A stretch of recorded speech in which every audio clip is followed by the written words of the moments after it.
البدع والأهواء، أهل البدع العقائدية وأهل البدع السياسية. نقول بيننا وبينكم السلف، بيننا وبينكم الكتب، كان فيقول البدع بيننا وبينكم. Nah ini. Bismillahirrahmanirrahim.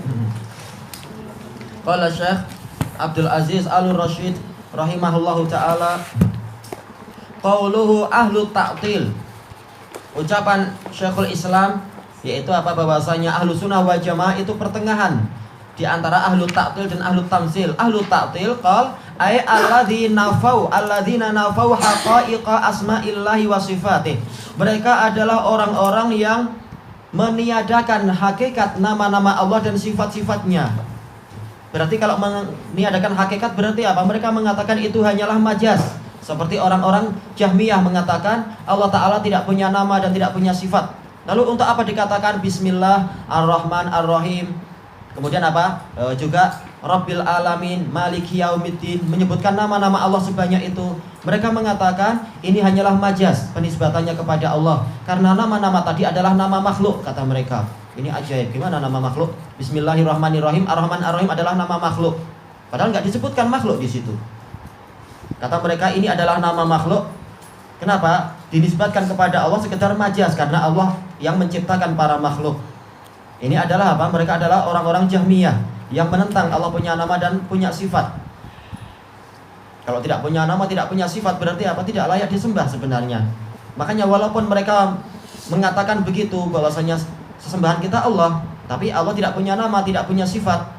Makanya apa? Orang-orang Jahmiyah sendiri, bahkan pemimpinnya yaitu Jahm bin Safwan, 40 hari dia tidak sholat, karena dia sendiri ragu Allah itu ada atau tidak. Kalau memang seperti itu, tidak punya nama, tidak punya sifat, nah dia sendiri ragu, tapi dia memaksakan muslimin untuk mengambil apa? Akidah yang kontradiktif tadi. Kita menyembah Allah, Allah itu ada tapi tidak punya nama, tidak punya sifat. Ini adalah kontradiktif, bertentangan. Makanya dia sendiri ragu, tapi dia tidak mengajarkan ke muridnya, nggak usah sholat lah. Dia merahasiakan itu. Tapi ini diketahui oleh para ahlul hadis, diketahui oleh Yazid bin Harun, Syekh Imam Ahmad ma'ruf. Tayyib. Qal wa ataluhu minha. Mereka mengosongkan Allah dari nama-nama dan sifatnya. Siapa mereka? Minal Jahmiyati wal Mu'tazilati wal Asy'ariyati wa asbahihim. Dari kalangan Jahmiyah, Mu'tazilah dan Asy'ariyah. Walaupun tingkatannya bertingkat-tingkat, tingkat kejahatan atau kesalahannya itu. Fal Jahmiyah, sekarang Jahmiyah bagaimana? Nafau sifatillah lafdhaha wa ma'naha. Mereka meniadakan sifat-sifat Allah, baik lafadznya ataupun maknanya. Allah tidak punya ilmu, Allah tidak punya ketinggian, Allah tidak punya keindahan, Allah tidak punya keperkasaan, tidak punya kekayaan dan seterusnya. Karena sifat-sifat tadi adalah sifat makhluk, Allah tidak boleh punya sifat tadi. Jadi makhluk yang menang, Allah yang kalah intinya. Hakikatnya itu. Seluruh sifat kebaikan makhluk yang dapat, Allah nggak boleh dapat. Tayyib. Wa za'amu anna isbataha yufdi ila tashbih. Mereka menyatakan bahwasanya penetapan sifat-sifat Allah itu akan menyebabkan kita itu menyerupakan Allah dengan makhluk. Fa'attaluha, maka apa? Mereka pun mengosongkan Allah dari sifat-sifatnya tadi. Faru min syai'in wa waqa'u fi asyadda minhu. Mereka lari dari sesuatu, tetapi mereka terjatuh kepada sesuatu yang lebih jelek, lebih buruk lagi. Kenapa mereka tidak mau menetapkan sifat-sifat yang baik tadi untuk Allah? Mereka mengatakan, oh kita harus menghindar dari menyerupakan Allah dengan makhluk. Maka Allah tidak punya sifat-sifat tadi. Berarti hakikatnya apa? Allah itu sangat banyak kekurangannya. Namanya apa? Tidak mengetahui, tidak kuat, tidak mencipta, tidak memelihara, tidak memberi rezeki. Berarti dia jelek sekali. Makanya walaupun mereka alasannya lari dari tasbih, tetapi mereka jatuh kepada tasbih yang lebih buruk. Mereka menyerupakan Allah dengan makhluk-makhluk yang buruk, yang memiliki kekurangan ini, kekurangan itu. Inilah keadaan orang-orang yang tidak mau menggabungkan dalil-dalil sebagaimana mestinya. Cuma ambil apa? Laisa kamitslihi saja. Allah tidak ada satupun yang sama dengan Allah. Dah itu aja. Akhir ayatnya nggak diambil. Wa huwas samiul basir.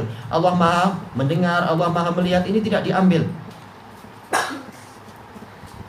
Tayyib. Makanya di zaman Imam Ahmad ketika orang-orang Jahmiyah berkuasa, sementara mereka tidak menetapkan Allah punya nama dan Allah tidak punya mereka tidak menetapkan Allah punya pendengaran ataupun penglihatan.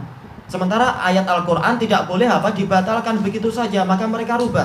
Mereka tulis di Ka'bah, mereka gantung, ayatnya dirubah. Walaupun tidak mampu untuk dihapus, tapi dirubah. Laisa kamitslihi syai' wa huwal hakim katanya. Karena tetap masalah hikmah itu tetap ada lah.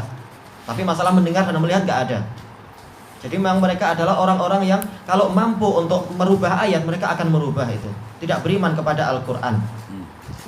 Ini mereka gantung di dalam Ka'bah sebagaimana disebutkan di dalam biografi kejadian tersebut. Tayyib qal, apa itu yang lebih buruk yang mereka terjatuh ke dalamnya? Wa huwa tashbihuhu subhanahu wa ta'ala bil ma'dumat wan naqisat. Mereka menyerupakan Allah Subhanahu wa ta'ala dengan sesuatu yang tidak ada dan sesuatu yang bersifat kurang. Tayyib, ini beliau menyatukan. Seandainya beliau ikut langkah dari Syekhul Islam, ini lebih manis polanya itu. Yaitu apa? Mereka mengatakan Allah tidak mendengar, tidak melihat dan seterusnya. Kita katakan berarti kalian menyerupakan Allah dengan makhluk-makhluk yang kurang, makhluk-makhluk yang cacat. Maka mereka mengatakan, oh kalau gitu kita katakan Allah tidak melihat tapi juga Allah tidak buta. Allah Ta'ala tidak hidup tapi juga Allah Ta'ala tidak mati. Allah Ta'ala itu dikatakan apa? Tidak di atas tapi juga tidak di bawah. Allah Ta'ala itu tidak kuat tapi juga tidak lemah. Maka apa? Para ulama mengatakan berarti kalian lebih parah lagi, menyerupakan Allah dengan sesuatu yang tidak ada. Tidak hidup, tidak mati, berarti nggak ada itu. Baik, dan itu yang lebih apa? Yang lebih bagus. Nah, kemudian mereka mengatakan, oh ini salah lagi. Oh, kita katakan Allah Ta'ala itu bukanlah dia ada, tapi juga dia itu bukan tidak ada.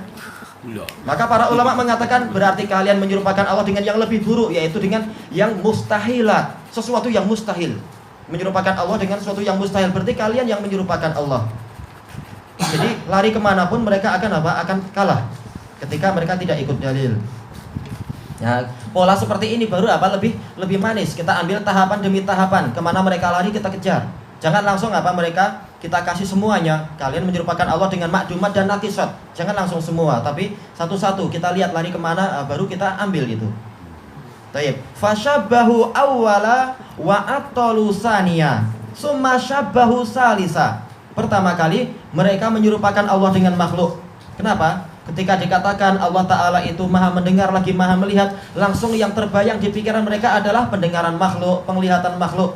Ketika Allah Ta'ala mensifati dirinya dengan apa? Maha perkasa. Yang mereka bayangkan adalah keperkasaan makhluk. Ketika Allah mensifati dirinya dengan maha ilmu, maka yang terbayang di pikiran mereka adalah ilmu yang ada pada makhluk. Ketika Allah mensifati dirinya dengan maha berfirman, yaitu berbicara, maka yang terbayang di pikiran mereka adalah cara berbicara makhluk. Seperti dikatakan oleh Jahmiyah, yang namanya bicara itu adalah apa? Perlu lidah, juga perlu anak teka, juga perlu pita-pita suara itu. Nah, sementara Allah tidak kita sifati dengan itu. Kita katakan kalianlah yang menggambarkan itu, bahwasanya setiap yang bicara itu harus begini. Jadi kalianlah yang menyerupakan Allah dengan makhluk. Bahwasanya suara itu terbentuk hanya dengan apa? Adanya pita suara, adanya teka, adanya lidah, adanya perbedaan gigi, adanya perbedaan bentuk mulut dan seterusnya. Berarti kalianlah yang menyerupakan Allah dengan makhluk.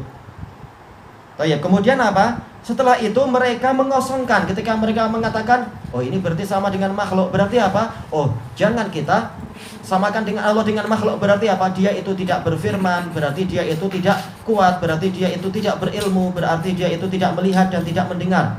Nah, setelah itu mereka apa? Jatuh kepada yaitu pengosongan.